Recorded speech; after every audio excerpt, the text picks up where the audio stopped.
he thil hi Cindy fan ai in siam sak ania yam tan endor ne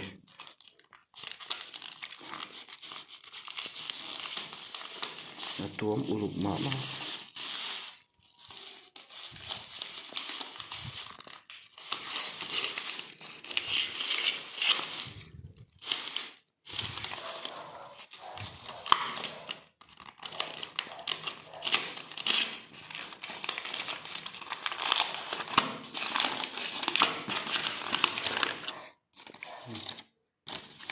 thing ania he thì hiện em lộc vào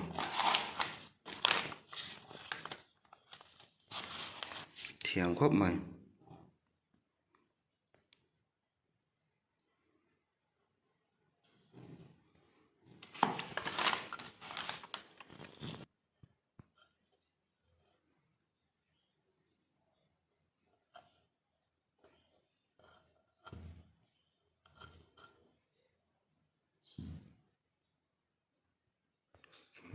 cái khả năng ta này